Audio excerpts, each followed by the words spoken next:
أنفسنا ومن سيئات أعمالنا من يهده الله فلا مضل له ومن يضلله فلا هادي له ونشهد أن لا إله إلا الله وحده لا شريك له ونشهد أن سيدنا ونبينا ومولانا محمدا عبده ورسوله أما بعد فأعوذ بالله من الشيطان الرجيم بسم الله الرحمن الرحيم يا أيها الذين آمنوا اتقوا الله حق تقاته ولا تموتن إلا وأنتم مسلمون وقال النبي صلى الله عليه وسلم لا يؤمن أحدكم حتى يكون هواه تبعا لما جئت به وقال النبي صلى الله عليه وسلم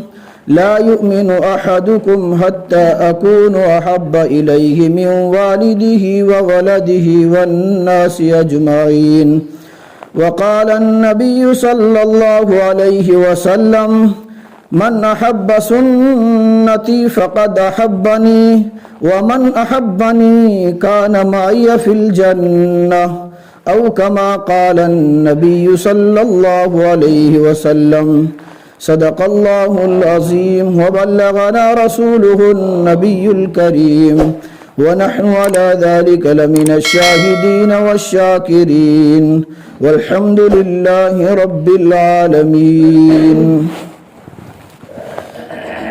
میرے واجب الاحترام بزرگوں اور عزیز دینی بھائیوں، اللہ تبارک و تعالیٰ کے بے شمار انعامات اور احسانات ہیں کہ رب کائنات نے ہمیں اور آپ کو دین اسلام جیسی عظیم نعمت عطا فرمائی، اور مزید کرم یہ فرمایا اللہ نے اپنے حبیب جناب محمد الرسول اللہ صلی اللہ علیہ وسلم کی امت میں پیدا فرمایا۔ اللہ تبارک و تعالیٰ نے جو ہمیں اور آپ کو دین عطا فرمایا ہے، نبی پاک صلی اللہ علیہ وسلم کے واسطے سے جو آپ علیہ الصلاۃ والسلام نے ہمیں شریعت عطا فرمائی ہے، یہ نبی پاک علیہ الصلاۃ والسلام کا اسوہ اور آپ علیہ الصلاۃ والسلام کا لایا ہوا دین، یہ وہ مقدس دین ہے جو ہماری زندگی کے ہر موڑ پر رہبری کرتا ہے۔ انسان ماں کے پیٹ میں آتا ہے، اس وقت سے لے کر کے قبر میں داخل کیے جانے تک زندگی کا کوئی مرحلہ ایسا نہیں ہے جس مرحلے میں ہمیں اور آپ کو ہمارے اور آپ کے آقا جناب محمد الرسول اللہ صلی اللہ علیہ وسلم کی زندگی کی اور آپ صلی اللہ علیہ وسلم کے اسوے میں ہمیں طریقہ ملتا ہو۔ ہمیں دیکھنا ہے کہ اگر ہمارے گھر میں اولاد پیدا ہوئی ہے، اس کا نام کس طریقے سے رکھنا ہے، یہ ہمیں محمد الرسول اللہ صلی اللہ علیہ وسلم کے اسوے میں ملے گا۔ اگر ہماری اولاد بڑی ہو رہی ہے، اس کی تربیت کیسے کرنی ہے، یہ بھی ہمیں آقائے نامدار جناب محمد الرسول اللہ صلی اللہ علیہ وسلم کی زندگی میں ملے گا۔ ہمیں اپنی اولاد کی شادی کرنی ہے، یہ بھی ہمیں اور آپ کو نبی پاک صلی اللہ علیہ وسلم کی زندگی میں ملے گا۔ انسان زندگی میں آگے بڑھ رہا ہے، اس کی زندگی ختم ہو گئی ہے، وہ موت کے گھاٹ اتر چکا ہے، اس کو موت آ گئی ہے، اس کا کفن دفن کیسے کرنا ہے اور اس کو قبر میں کیسے اتارنا ہے، یہ بھی ہمیں محمد الرسول اللہ صلی اللہ علیہ وسلم کے طریقے میں ملے گا۔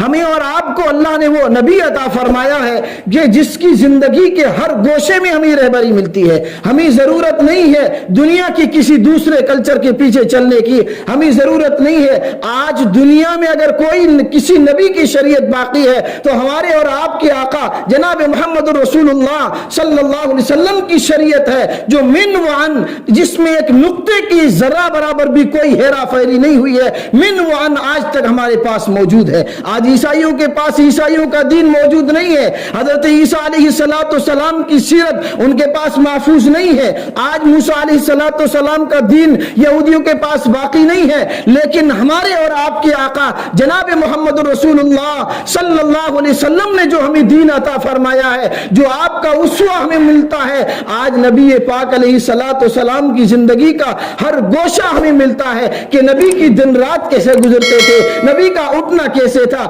نبی کا بیٹھنا کیسے تھا, نبی اپنے گھر میں کس طریقے سے زندگی گزارتے تھے, نبی کی صحابہ کے درمیان مجلسیں کیسے ہوا کرتی تھی, نبی علیہ السلام کی خلوت کیسی تھی, نبی کی جلوت کیسے تھی, نبی کا اپنے گھرانوں کے ساتھ کیسا تعلق تھا, نبی اپنی بیویوں کے ساتھ کس طریقے سے زندگی گزارتے تھے, یہ سارا کا سارا کتابوں کے اندر محفوظ ہے.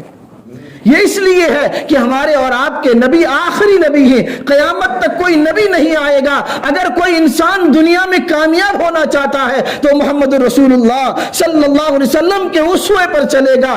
اللہ نے ہمارے اور آپ کے لیے جو اسوہ رکھا ہے وہ محمد رسول اللہ صلی اللہ علیہ وسلم کی شکل میں رکھا ہے. اگر ہمیں کامیاب ہونا ہے, نبی علیہ الصلوۃ والسلام کی حدیث میں نے پڑھی, اللہ کے رسول فرماتے ہیں لا یؤمن احدکم حتی یکون ہواؤ لما جئت بھی, جب تک تمہاری زندگی کا ہر گوشہ, تمہاری زندگی کی صبح اور شامیں, تمہاری زندگی کا اٹھنا اور بیٹھنا, تمہاری زندگی کا کھانا اور پینا اور تمہاری زندگی کا ہر نقل و حرکت محمد رسول اللہ صلی اللہ علیہ وسلم کے دین کے تابع نہیں ہو جاتی ہے, تم اس وقت تک کامل مومن نہیں بن سکتے.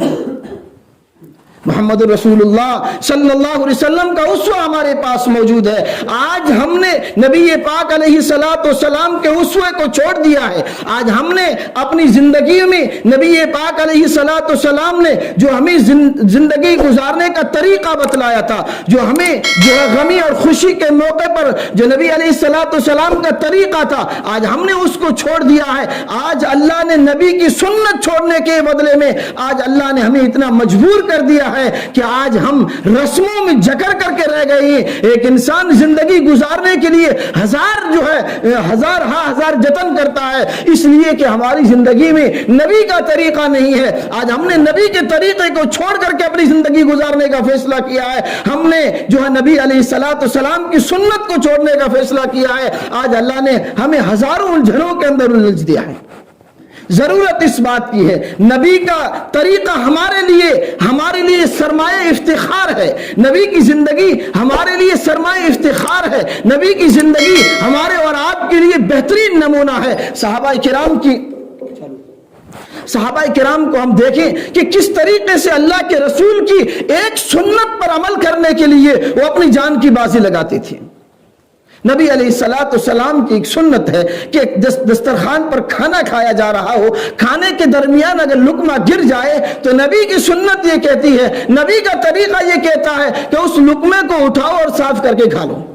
صحابہ کرام کی ایک جماعت کسی بادشاہ کے دربار میں پہنچی ہے.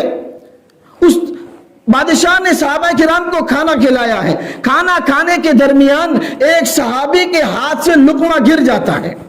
اندازہ لگائیے صحابی کو نبی سے محبت کتنی تھی, نبی کی سنتوں سے محبت کتنی تھی, اللہ نے ان کو کتنی عزتوں پر پہنچایا ہے. آج ہم نے نبی کی سنت کو چھوڑا ہے, اللہ نے آج ہم کو کہاں تک پہنچا دیا ہے.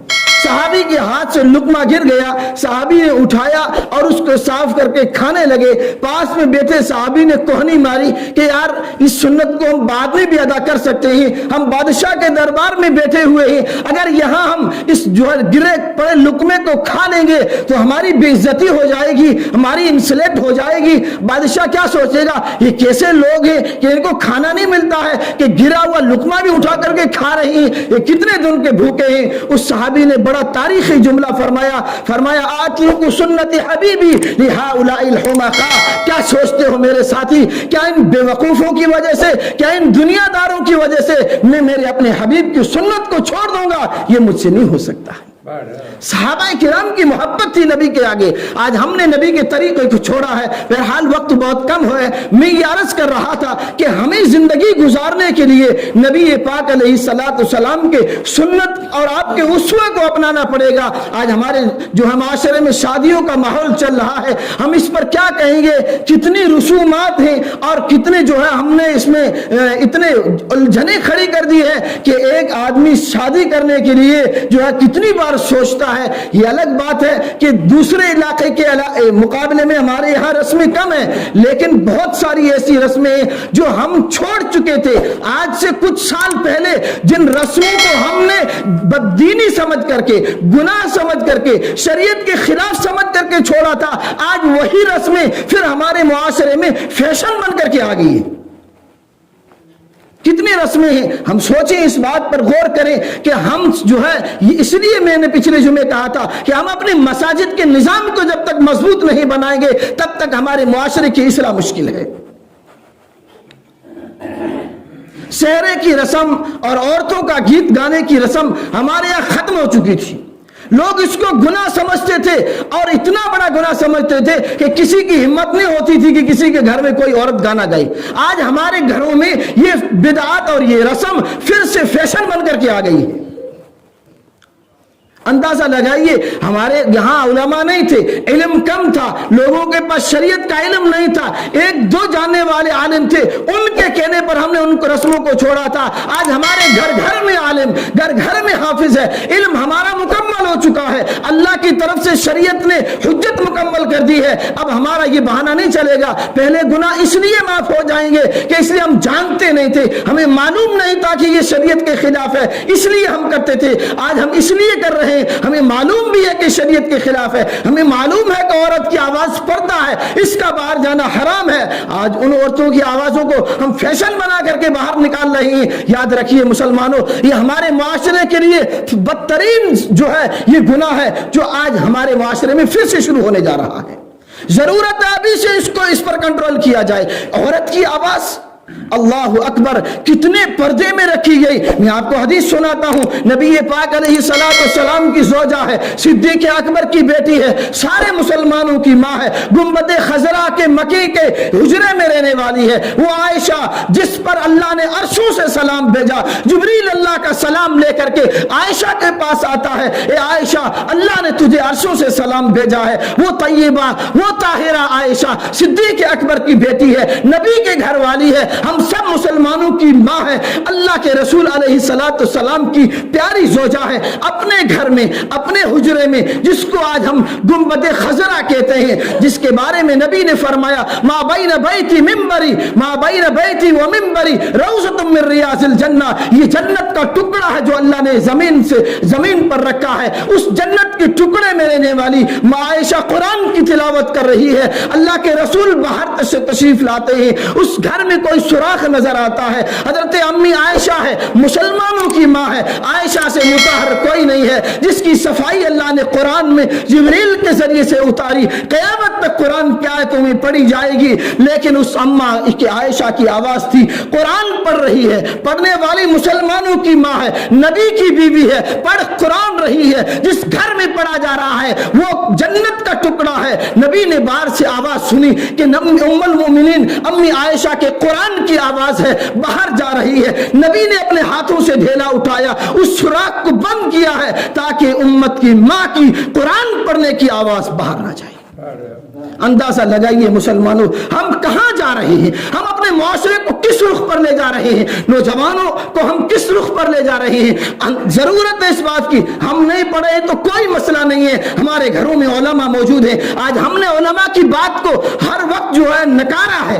آج جتنے علم زیادہ ہو گیا, علماء زیادہ ہو گئی, ہمارے دلوں میں علماء کی وقت گر گئی ہے. تو ہمیں سمجھتے ہیں کہ مولانا خود نہیں کرتے ہیں. یاد رکھیے, اگر میں یا کوئی غلط عمل کر رہا ہوں تو میرے عمل کی جواب دہی میں خود کروں گا, لیکن آپ کو اچھی بات بتا رہا ہوں, آپ کو سچی بات بتا رہا ہوں, آپ کے اوپر لازم ہے کہ اس پر عمل کریں. اگر نہیں کریں گے تو آپ قیامت کے دن پکڑے جاؤ گے. آپ کا یہ بہانہ نہیں چلے گا کہ علماء کر رہے تھے اس لیے ہم کر رہے تھے, یہ نہیں چلے گا. اس لیے ضرورت اس بات کی ہے کہ ہم اپنے گھروں میں دینداری کو عام کریں. آج ہماری نوجوان جو طبقہ ہے, جن کو ہم ینگ کہتے ہیں, وہ بہت غلط راستے پر جا رہے ہیں. اندازہ لگائیے آپ کتنے ایسے گناہ ہیں, ایسے اتنے بڑے بڑے گناہ میں نے سنے ہیں ہمارے گاؤں کے نوجوانوں کے, جس کو بیان کرنے سے میں عاجز ہوں. اندازہ لگائیے, ہم اپنی اولادوں کی فکر نہیں کر رہے. آج اس لیے ضرورت اس بات کی ہے ہم علماء کے ساتھ اپنے ربط کو جوڑیں, علماء کے ساتھ بدزنی مت کریں. علماء ہیں, اللہ کے رسول علیہ السلام کے نائبین ہیں. اگر ہم ان سے کٹ جائیں گے تو یاد رکھیے ہمارا مستقبل نہیں ہو سکتا ہے. اگر ہم علماء سے کٹ جائیں گے دنیا کا ہر فتنہ ہمارے گھروں میں آئے گا. اگر ہم نے علماء کو چھوڑ دیا دنیا کا ہر گناہ ہمارے گھروں میں ہوگا, ہم بے بس ہو جائیں گے.